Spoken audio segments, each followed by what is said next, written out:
Hello everyone, very warm welcome to my channel which is simple living with शिखा।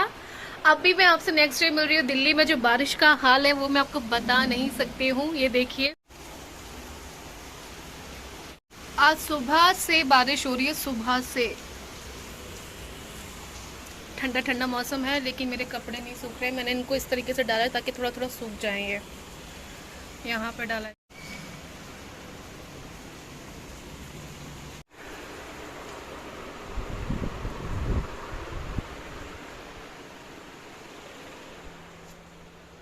मौसम इतना अच्छा हो रहा है। मैं अभी गई थी अपनी क्लास लेने, और क्लास लेकर मैं अभी आई हूँ अपने वहाँ से। तो मैं आई ना, तो मैं भीग गई थी क्योंकि बहुत तेज बारिश हो रही थी। फिर रिमझिम होने लगी, तो या तो बहुत तेज बारिश हो रही है या फिर रिमझिम हो रही है, पर बारिश बंद नहीं हो रही है।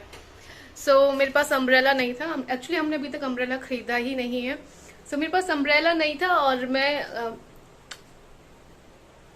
ऐसे ही मुझे रिक्शा करना पड़ा। मैं रिक्शा करके आई हूँ, तो मैं थोड़ा भीग गई थी। मैं आई घर पर, और फिर मैंने अपने कपड़े चेंज किए। कपड़े चेंज करने के बाद फिर मैंने अपने लिए बनाई एक कप चाय और मैगी। हालांकि ऐसे मौसम में मुझे अकेले रहना बिल्कुल पसंद नहीं है, बट क्या कर सकते हैं, रहना पड़ेगा। तो मैं मैगी बना रही हूँ, चाय, और उसको मैं खाऊंगी। फिर देन अपनी पढ़ाई करेंगे।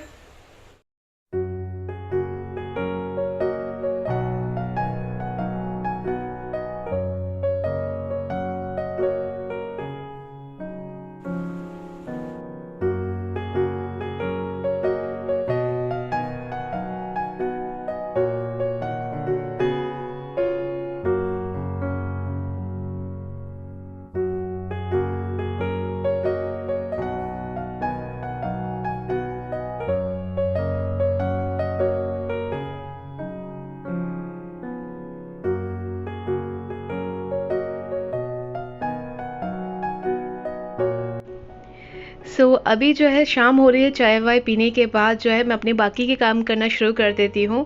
तो जो भी बर्तन धुले हुए रखे थे उनको उनकी जगह पर मैं रख रही हूँ। उसके बाद पूरे किचन को थोड़ा सा क्लीन करके, वैसे क्लीन है किचन, लेकिन थोड़ा सा अब खाना मुझे बनाना है रात के लिए, तो उस हिसाब से मैं थोड़ा सा रेडी कर लूँगी अपने किचन को, और फिर खाना बनाने की तैयारी करूँगी।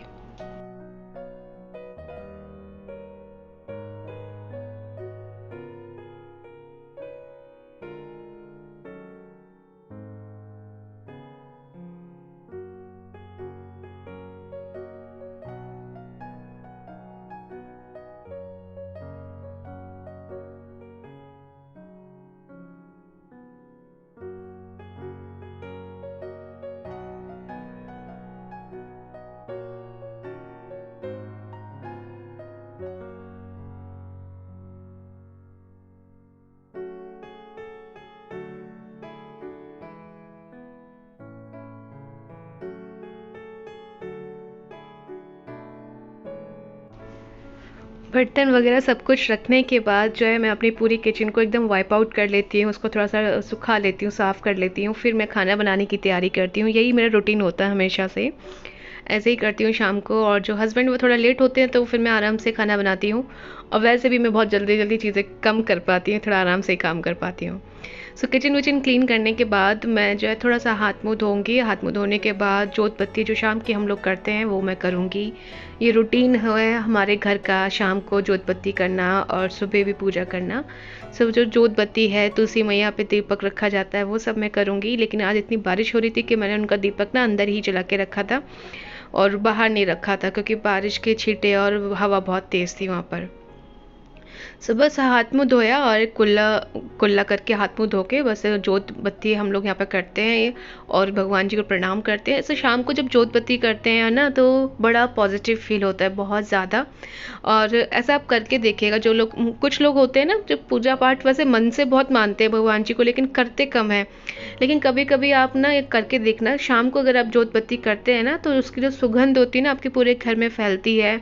और वो जो दिया जलता है ना, तो उसकी जो रोशनी होती है, ये सब चीज़ें ना आपके माइंड को बहुत पीस देती हैं, प्लस आपके अंदर बहुत पॉजिटिविटी लेकर आती हैं। ये बात सच है। कभी कभी ऐसा हुआ है, मैंने भी अगर नहीं किया है तो मैंने फ़ील किया है कि मैं बहुत डल फील कर रही हूँ, लेकिन जब मैं करती हूँ तो मुझे बहुत पॉजिटिव फील होता है। और एक और चीज़ है मेरे घर में पॉजिटिविटी के लिए, ये है कपूरदानी। तो ये मैंने अभी अमेज़ोन से ख़रीदी थी, अभी मतलब अभी ही ख़रीदी है, 2 दिन पहले ही आई है। तो जब शाम को मैं जोत बत्ती करती हूँ तो मैं इसको भी जला के रख देती हूँ, इसमें कपूर डाल देती हूँ, इतनी सुगंध आती है घर में। और इसको जलाना चाहिए, इससे क्या होता है ना, कपूर की जो महक होती है जो पूरे घर में फैलती है ना, तो घर की जो नेगेटिविटी है वो ख़त्म होती है और पॉजिटिविटी घर में बनती है। सो अभी मैं बनाने जा रही हूँ आलू के पराठे। तो आलू के पराठे बनाने के लिए मैं यहाँ पे आलू उबालने के लिए रख रही हूँ। वैसे मैंने सोचा था कि मैं कढ़ी बनाऊंगी, लेकिन मैंने चेक किया कि मेरा बेसन ही ख़त्म हो गया, तो फिर इसलिए मैं अब आलू के पराठे बनाने जा रही हूँ। तो आलू को अच्छे से मैं उसके ऊपर जो मिट्टी लगी होती है उसको अच्छे से वॉश करके इसको मैं उबालने के लिए रख दूंगी, और बाकी की चीज़ें भी मैं तैयार करती चलूँगी इसी के साथ साथ।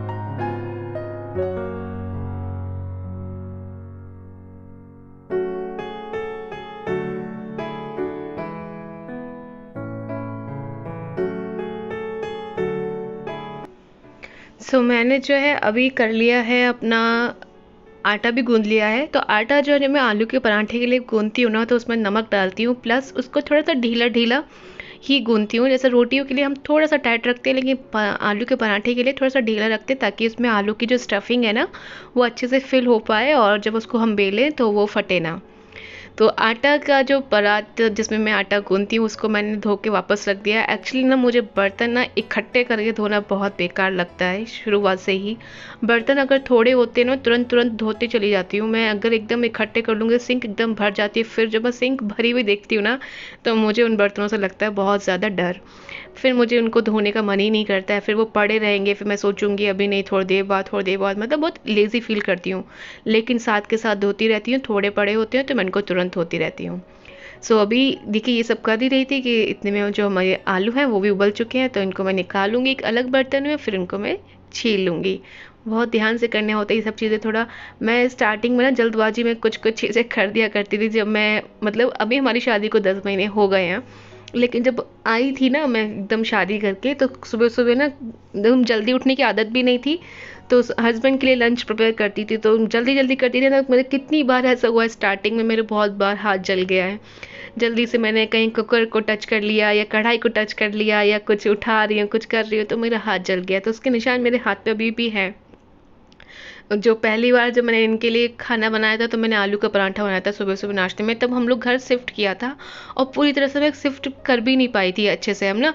तो मैं बना रही थी तो चीज़ें ढूंढ रही थी कर रही थी, तो इतना मेरा हाथ उस दिन जल गया था। तो मतलब कि मैंने कहा चलो शगुन हो गया।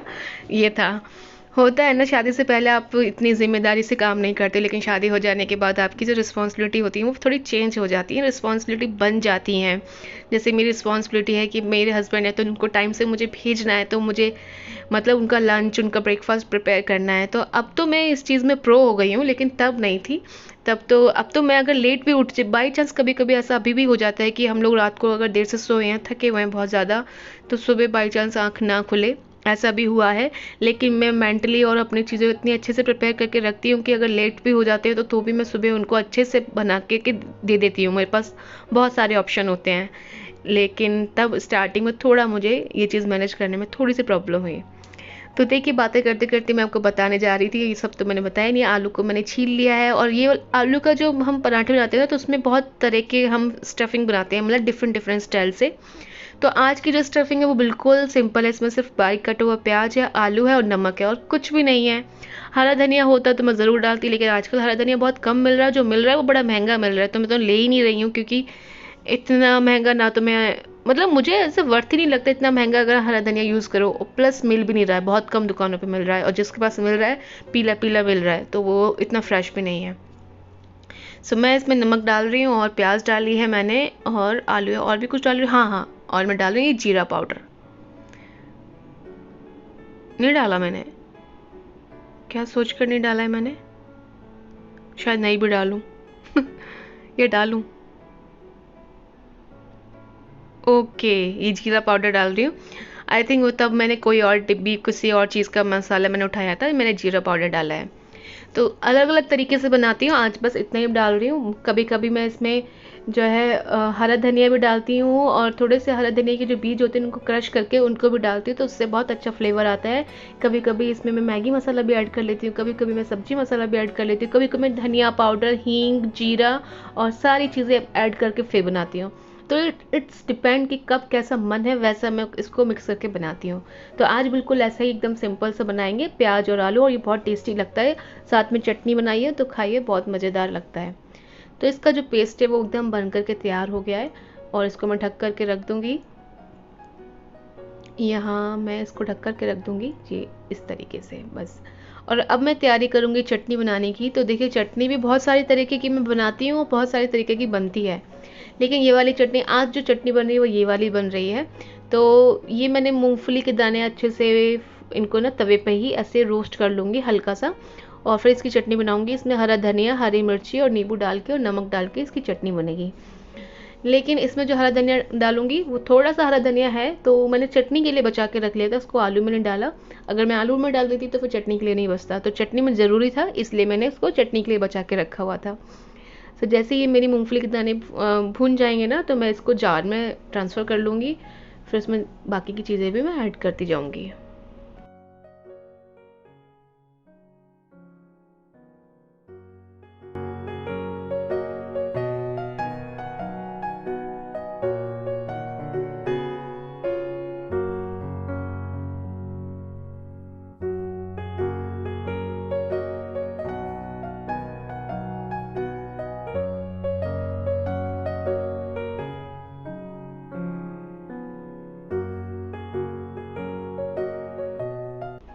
सो देखिए, काम करते करते यहाँ मेरे हस्बैंड भी ऑफिस से आ चुके हैं, और वो यहाँ ऐसे मेरे पास खड़े होकर बातें कर रहे हैं, बता रहे हैं। मैं उनसे पूछ रही हूँ उनका दिन कैसा रहा ऑफिस में सब कुछ। तो ऐसे ही हम लोग आपस में बातें भी करते रहते हैं, और मेरा काम भी चल रहा है साइड बाय साइड में।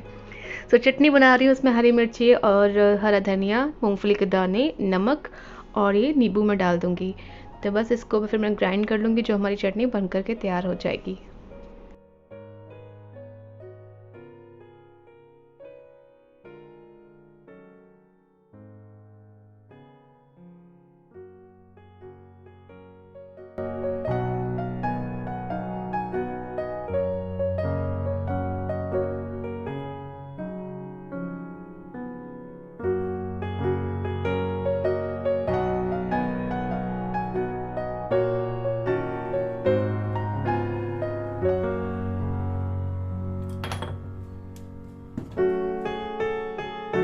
अभी ये जो चटनी मैंने बनाई है ना, तो इसमें ना थोड़ा सा खटास भी कम थी, और नमक भी कम था, और मिर्ची भी कम थी, सब कुछ मुझे कम लगा। तो मैं इसमें फिर से थोड़ा सा और नींबू डालूंगी, और एक मिर्ची डालूंगी, और थोड़ा सा नमक डाल के इसको दोबारा से मैं ग्राइंड कर लूँगी। सो ऐसा टेस्ट करके पता चलता है कि मतलब कितना है। कभी कभी कुछ किसी किसी नींबू में जूस ज़्यादा होता है तो वो ज़्यादा खट्टा कर देते हैं, कभी कभी किसी में कम होता है। सो अभी मेरी जो चटनी बन कर के तैयार है, तो मैं इसको ट्रांसफ़र कर लूँगी एक बड़ी सी कटोरी में, एक प्याली में। तो बस उसके बाद मैं तैयारी करूँगी पराठे बनाने की।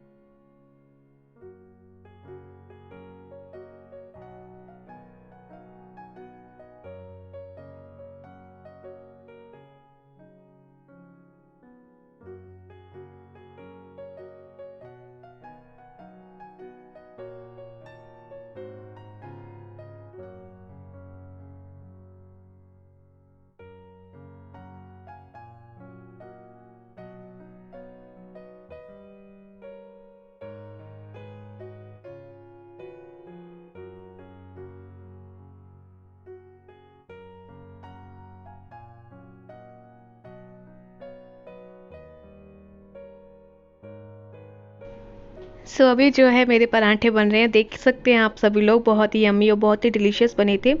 आलू के पराठे मैं यूजुअली थोड़े से नॉर्मली पराठों से थोड़ा मोटा और थोड़ा बड़ा बनाती हूँ, क्योंकि मुझे ना एकदम बहुत सारा आलू भरा हुआ आलू का पराठा बहुत पसंद है। और फिर इसको क्रिस्पी क्रिस्पी सेक दीजिए, फिर उसको खाइए, मुझे बहुत अच्छा लगता है। तो मुझे इसी तरीके से बनाना पसंद है, थोड़ा मोटा मोटा इन द सेंस कि वो मोटा आटा नहीं होना चाहिए, उसके अंदर आलू ज़्यादा होना चाहिए, और थोड़ा बड़ा बड़ा बनाया जाए, और फिर इसको अच्छे से क्रिस्पी क्रिस्पी सेक दिया जाए। तो मैं बस वही बना रही हूँ, फिर इसके बाद हम लोग खाना खाएंगे।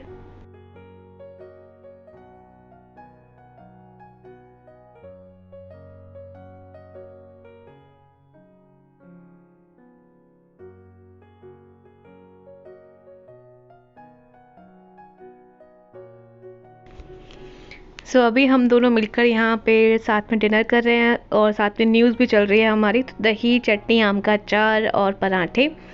सो यही है हमारा डिनर, और ऐसी इसी तरीके से हम लोग हमेशा डिनर करते हैं दोनों साथ में, और प्लेट भी हमारी सेम होती है। तो आई होप आप सभी को ये ब्लॉग अच्छा लगा होगा। सो मिलेंगे नेक्स्ट ब्लॉग में। Bye bye.